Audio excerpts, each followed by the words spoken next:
Vamos a grabar. Bien, nosotros la clase pasada habíamos quedado con la presidencia de Arturo Frondizi. Arturo Frondizi que llega a la presidencia en un contexto de democracia restringida. ¿Alguien me puede decir qué es democracia restringida? Esta va a ser una de las preguntas. Que tenían permitido participar todos los partidos menos el peronismo. Perfecto, ¿quién lo dijo? Yo, profe. Joaquín, ¿cómo estás, Joaquín? Muy bien. Listo, ya tiene una respuesta correcta para la guía de estudio, porque esa va a ser una pregunta seguro, ¿sí? En ese contexto de democracia restringida gana Frondizi. El radicalismo se había dividido en dos y Frondizi había logrado hacer un pacto ¿con quién? Con Perón. Con Perón. Con Perón, bien.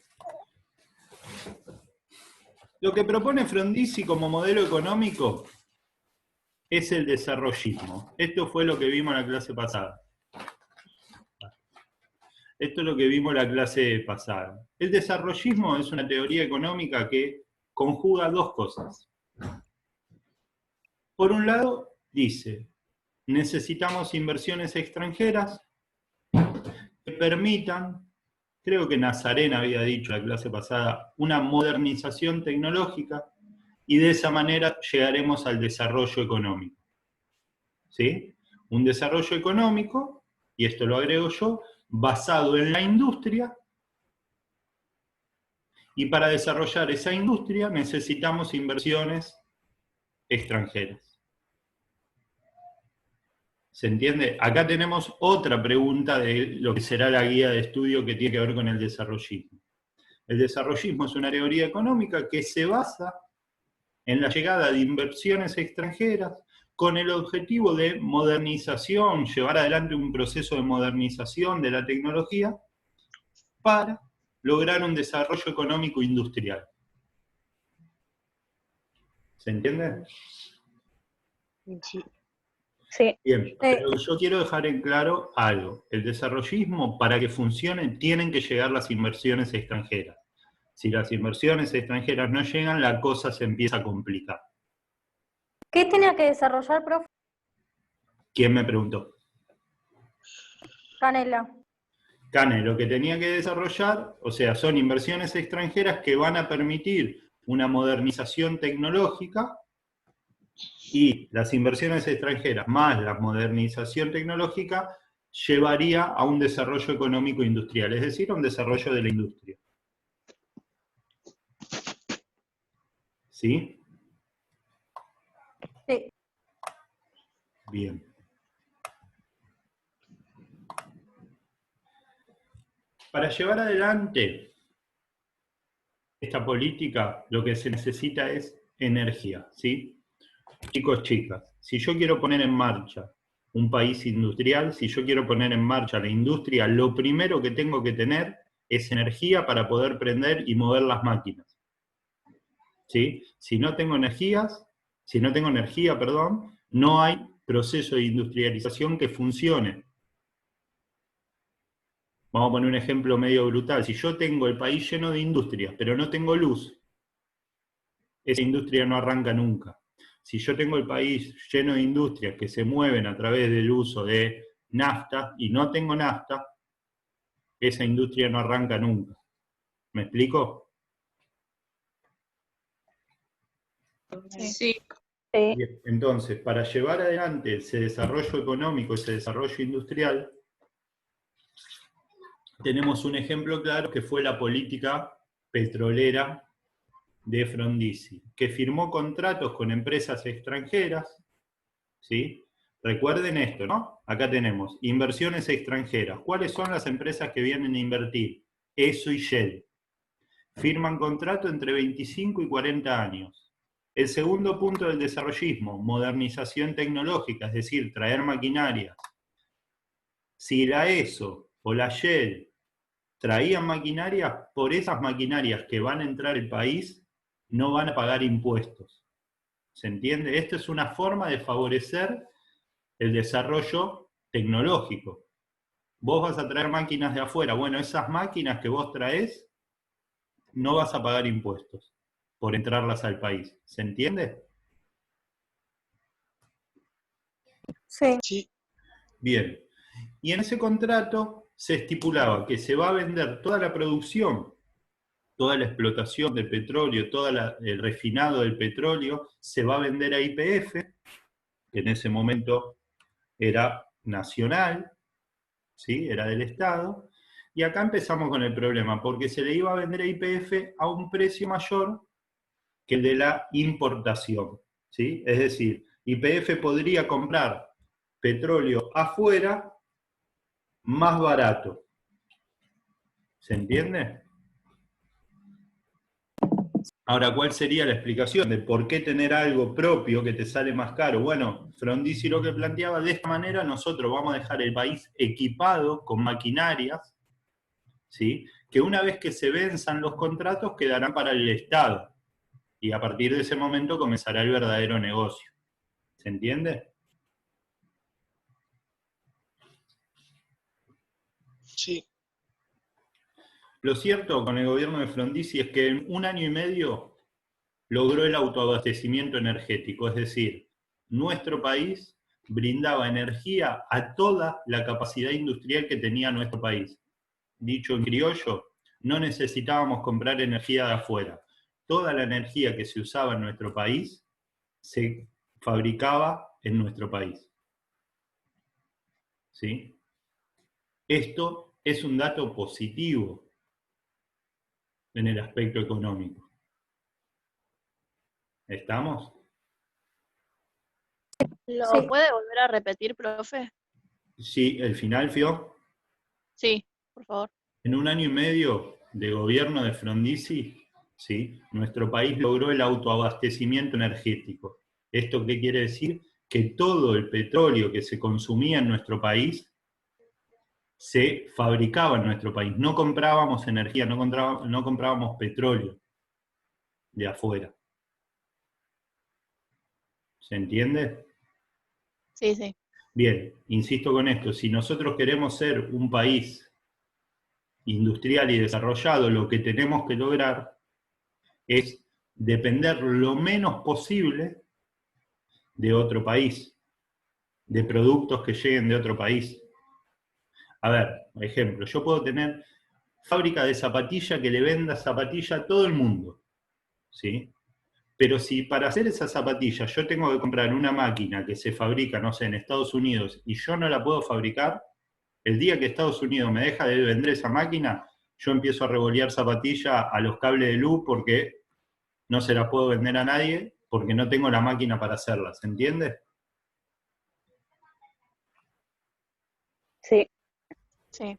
Bien. Entonces Frondizi iba en ese sentido, en un comienzo. Tratar de desarrollar, vuelvo acá, a través de inversiones extranjeras que entren maquinarias que permitan el desarrollo económico. Un ejemplo es la política petrolera. Bien, acá necesito que tengan las luces encendidas. Un problema que tiene nuestro país históricamente y hasta el día de hoy es el siguiente. Cuando empezamos a desarrollarnos industrialmente, ¿sí? Necesitamos cada vez comprar más cosas de afuera, porque ese desarrollo industrial lo solicita. ¿Sí? Digo maquinarias, por ejemplo. ¿Estamos? Entonces, a mayor desarrollo industrial, necesitamos comprar más cosas, importar más cosas. Para importar, pagamos en dólares. Por lo tanto, se empiezan a ir los dólares. ¿Me van siguiendo? Sí. ¿Sí? No lo noté muy convencido ese sí. Crece la industria. ¿Sí? Como crece la industria, lo que necesito es que vengan más productos de afuera para sostener ese crecimiento industrial. ¿Sí? Maquinaria. ¿Por qué? Porque nuestro país no es un país que fabrique las máquinas. Para comprar esas máquinas, ¿sí? Nosotros usamos dólares. Y esos dólares son dólares que se van de un país como el nuestro que no tiene la máquina de hacer dólares. ¿Hasta acá estamos? Sí. Y si se van los dólares, lo que empieza a pasar es que se devalúa el peso. Vamos a poner un ejemplo. Si yo tengo hoy, más o menos, conseguir $1 sale 90 pesos. ¿Sí? ¿Esto qué quiere decir? Que si yo tengo 90 pesos en el bolsillo, hay $1 en el banco. Si se empiezan a ir los dólares, cada vez hay menos dólares en el banco, entonces yo sigo teniendo mis 90 pesos, pero como hay menos dólares y bajó la oferta de dólares porque hay menos dólares, me va a salir más caro.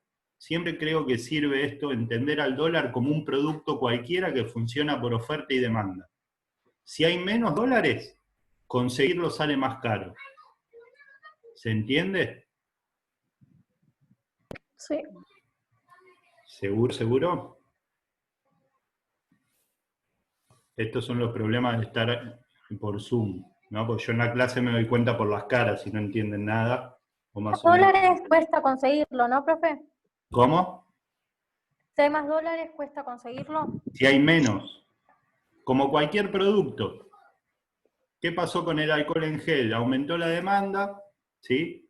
Como aumentó la demanda, salía más caro. Bueno, con el dólar, pensarlo de la misma manera. Si hay menos, sale más caro. Y si la gente quiere comprar mucho, también sale más caro, aumenta. Profe, Sí, yo no entendí que, o sea, si se necesitaban más dólares para importar. comprar maquinaria al Sí, extranjero, sí. entonces, ¿cómo puede ser que, o sea, nosotros no teníamos en ese momento y por eso aumentó? No teníamos dólares. Nosotros siempre los dólares vienen, en nuestro país los dólares pueden venir de dos maneras, a través de los que exportan, ¿sí? Que son los dueños de los cereales, los más ricos, las personas más ricas de nuestro país, o a través de deuda, o a través de venta de empresas, de tres maneras. Los que exportan, los que vendemos empresa o un préstamo, ¿sí? Ahora, cuando los que Sí. exportan empiezan a ver que el dólar sube, los tipos no quieren liquidar, no quieren dejar sus dólares, porque se los guardan en el bolsillo y dicen, esperemos que siga subiendo, cuando vendemos vamos a recibir más pesos por nuestros dólares. ¿Se entiende? Sí. ¿Sí? Ahora, que se vayan los dólares presiona sobre el salario real. ¿Qué quiere decir presiona sobre el salario real? Yo puedo estar ganando 10.000 pesos hoy y si el dólar vale un peso, un dólar, pongamos, mi salario es de 10.000 dólares. Si yo gano 10.000 y vale un peso, 10.000 dólares. A mí me pueden aumentar el salario, no sé, el doble, a 20.000 pesos. Pero si el dólar, en lugar de salir 1, sale 5, ¿sí? Mi salario real es de 4.000 dólares. ¿Se entiende? Me aumentó en pesos, pero me bajó en dólares. ¿Se Se entiende? devalúa. Sí, ¿quién lo dijo? Yo, ¿Y usted quién es? Fiorella. Fiorella. Muy bien, la felicito, Fiorella. Eso es la devaluación. Tu salario real vale menos. Cada vez que el dólar sube, quiere decir que tu salario real vale menos. ¿Por qué digo real? Porque es el salario que se manejan esas empresas, ¿sí? Que Frondizi quería que vengan. La Shell, eso, o voy pensando, no sé, Coca-Cola. No piensan, che, ¿cuánto ganan en pesos? Piensan cuánto se ganan en dólares. Porque tienen inversiones en todo el mundo, ¿se entiende? ¿Sí? Sí. Sí. Bien. Esta restricción del sector externo, ¿sí? Como les dije, no sé a quién recién le dije, tres formas. Que liquiden los que exportan, que si se pueden hacer los boludos, se hacen los boludos para ganar más cuando, como muy bien dijo la compañera Fiorella, se devalúe el peso. ¿Sí? Si yo tengo dólares en mi bolsillo, lo que me conviene es que el dólar siga subiendo. ¿Me explico, no? Entonces al sector del campo le pasa eso, le conviene que el dólar suba. La otra forma era privatizar y la tercera era la deuda. Como esas inversiones no llegaban como los dólares se estaban yendo por el proceso de industrialización, ¿sí? Bueno, no me voy a meter a aclarar una cosa porque si no me voy por cualquier lado. Los dólares se iban porque el país se industrializaba, eso no está mal. El problema está en cómo conseguíamos los dólares, y lo voy a decir, lo que sí está mal, ¿sí?, es que los dólares se vayan porque se los llevan a guaridas fiscales, ¿sí?, como sucedió durante el 2015 al 2019, que se afanaban los dólares. Acá se iban porque el país se industrializaba. ¿Se entiende? Entonces, ¿qué hizo Frondizi? Pidió un préstamo al Fondo Monetario. ¿Me van siguiendo? Sí, Sí, sí. pero Sí. Bien, y el Fondo Monetario, creo que esto ya lo dije, pero lo vuelvo a decir porque ustedes lo tienen que saber de aquí en adelante. Cada vez que el Fondo Monetario Internacional te presta guita, te presta con condiciones. ¿Sí? Funcionaría algo así como mi hijo cuando le pido que me deje jugar a la Play. Me pone un listado de condiciones antes de dejarme sentar. ¿Cuáles son las condiciones que pidió el Fondo Monetario? Despido de 15% de empleados públicos, suspender la obra pública es la construcción de rutas, de puentes, ¿sí? Aumentar los servicios, cuando digo servicio digo tarifas, electricidad, luz, agua, congelar salarios y liberar el tipo de cambio, es decir, no controlar al dólar. ¿Me siguieron? Sí. Ahora, a ver, ustedes que son muy inteligentes. Si yo aumento los servicios y congelo los salarios, ¿qué pasa con la familia trabajadora? No le da para comer y va a haber problemas. Muy bien. ¿Qué pasa? Usted, Joaquín, es un adelantado. ¿Sí? Inflación sería, ¿no? Ah, también. ¿Quién lo dijo? Fiorella, otro. Yo. Y si hay inflación, ¿qué pasa con el bolsillo del trabajador? No, No es va suficiente. para abajo. Tiene plata. Ahora, Sí. compramos menos. ¿Sí? ¿Estamos? Entonces, el préstamo del Fondo Monetario Internacional, las condiciones eran ajuste. Y esta es la palabra mágica, ¿no? Que ustedes ya también tienen que saber de ahora y para siempre. Cuando dicen hay que ajustar, quiere decir que nos van a quitar guita del bolsillo, a los trabajadores. Porque el ajuste siempre es sobre los trabajadores.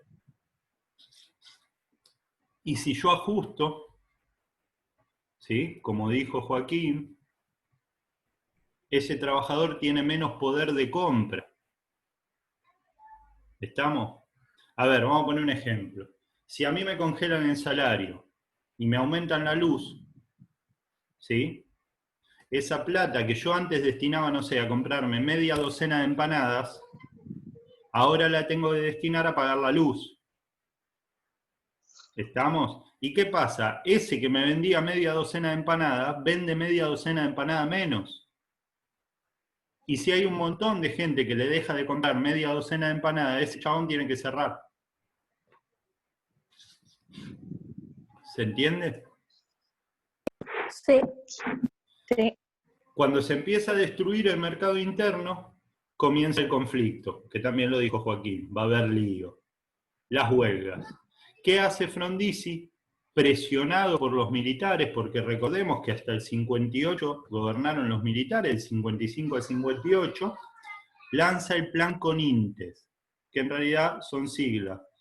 Plan de conmoción interna del Estado. Plan Conintes. Conmoción interna del Estado. ¿Qué era? Habilitaba la represión. Entonces, ya dentro de un contexto de democracia restringida, donde no podía participar el peronismo, donde se estaba metiendo el Fondo Monetario Internacional, donde se destruía el mercado interno y aumentaba el conflicto con los trabajadores, si le sumamos que habilita la represión por parte del ejército, bueno, se armó como un cóctel explosivo en donde Frondizi perdió el apoyo que inicialmente tuvo de un grupo de peronistas. Yo me acuerdo muy bien, Joaquín dijo, bueno, la clase pasada dijo, ¿no? Con el pacto con Perón lo que buscaba Frondizi era quedarse con el voto de los peronistas. Y yo le dije muy bien, Joaquín, bueno, acá te cuento cómo perdió ese apoyo. Profe, Sí, Joaquín. además, lo que pasó con Frondizi y también con el golpe fue que todo lo que construyó el peronismo lo destruyeron, porque cuando asumió Perón, sus 3 primeros planes fueron deshacerse del Fondo Monetario Internacional para tener una economía libre, buscar derechos a los trabajadores y desarrollar la economía. Y cuando estuvo el golpe, destruyeron la economía, le sacaron los derechos y ahora se volvieron a endeudar con el fondo. Impecable. No tengo más nada que decir, Joaquín. Impecable el análisis. Es como que vos ya entendiste todo. Me pone sumamente feliz. Lo único que te podría agregar es que el endeudamiento con el fondo no comienza con Frondizi, sino que comienza con la Libertadora. ¿Sí? Cuando hablamos la clase del gobierno de Aramburu dije lo del FMI, pero el resto es un análisis extraordinario. Te felicito. ¿El resto entendió lo que planteó el compañero? Sí. Sí. Sí, sí. En definitiva, lo que Joaquín está planteando es que él descubre que hay 2 modelos de países distintos. ¿Sí? Otro conflicto que tuvo Frondizi fue el de laica o libre. Permitió durante su gobierno que la Iglesia abra universidades. ¿Sí? Hasta ese momento las universidades eran laicas, la Iglesia no se metía. Bueno, permitió que existan universidades privadas y hubo un grupo de personas que se manifestaron a favor de lo que ellos llamaban la libertad de elegir y otro grupo que se llamaban los que sostenían la educación laica. La laica o la libre, así fue la disputa. Fue una disputa muy fuerte que se dio sobre todo entre las clases medias que podían acceder a la universidad. Lo cierto es que Frondizi en este conflicto también perdió parte de su apoyo, ¿sí? Porque aquellos que lo habían apoyado y estaban en contra del funcionamiento de la Iglesia, se enojan con Frondizi. Entonces Frondizi va perdiendo apoyos. En política exterior, esto hago un resumen porque ya quedan poquitos minutos, se acerca a los Estados Unidos, ¿sí? A través de la Alianza para el Progreso. Seguramente la próxima clase que nos veamos vamos a hablar específicamente de qué fue la Alianza para el Progreso, pero bueno, se empieza a juntar, a acercar a los Estados Unidos, en un contexto en donde en América se están dando revoluciones como por ejemplo la Revolución Cubana, de la cual sí vamos a hablar cuando nos volvamos a encontrar con clase de contenido. El gobierno de Frondizi fue un gobierno muy condicionado por las Fuerzas Armadas. Durante sus 4 años de gobierno, las Fuerzas Armadas, cada vez que Frondizi hacía algo que no les gustaba, le hacían un planteo, ¿sí? 32 planteos le hizo las Fuerzas Armadas a Frondizi antes de hacerle el golpe de Estado. Estamos 32 veces que Frondizi tuvo que retroceder en políticas que quería llevar adelante y las Fuerzas Armadas le decían, no, no, no, esto no se hace así, y iba para atrás. Bien, ¿cuál es la gota que rebalsa el vaso? Para 1962 hay elecciones, ¿sí? Elecciones legislativas. Y va a permitir, y provinciales, ¿no? En algunas provincias hay elecciones. Va a permitir que participe un partido que se llamó Unión Popular, que eran los peronistas, sin Perón. Y Frondizi permite que participen. ¿Por qué permite Frondizi? Bueno, primero porque era parte del pacto que había hecho con Perón. Y segundo, para medir fuerzas, saber cómo estamos parados. ¿Qué pasa si dejamos participar al peronismo? ¿Le podemos ganar? Bueno, la respuesta es contundente, no. Dejó participar al neoperonismo y la Unión Popular ganó en Buenos Aires, Tucumán, Chaco, La Pampa, Misiones, Neuquén y Río Negro. ¿Qué hizo Frondizi? a pedido de las Fuerzas Armadas, intervino todas las provincias. ¿Qué quiere decir intervenir? Manda a un delegado suyo a la provincia y dice, acá lo que pasó, estas elecciones no valen, y las tira para atrás. Conflicto con los trabajadores, ¿sí? Permitir la participación del peronismo, más el pacto que había hecho con el peronismo, los militares dijeron, esto es demasiado, y dan un golpe de Estado. Un golpe de Estado, y acá con esto termino, que no se pudieron poner de acuerdo entre ellos quién iba a asumir el mando, entonces asume un civil, que es José María Guido. Pero José María Guido, ¿quién era? Era el presidente del Senado, era quien le corresponde asumir en caso de ausencia del presidente. Hoy, si le pasa algo a Alberto, asume Cristina, porque es la vicepresidenta de la Nación y a la vez presidenta del Senado. Bueno, José María Guido era el presidente del Senado. ¿Y por qué no asume un militar, como fue el caso de Lonardi, como fue el caso de Aramburu? Porque entre los militares había conflictos. No voy a ampliar más, lo dejamos para la próxima. Lo cierto es que Frondizi termina su mandato con un nuevo golpe de Estado y con la asunción de José María Guido como presidente. ¿Estamos? Yo les dije, y acá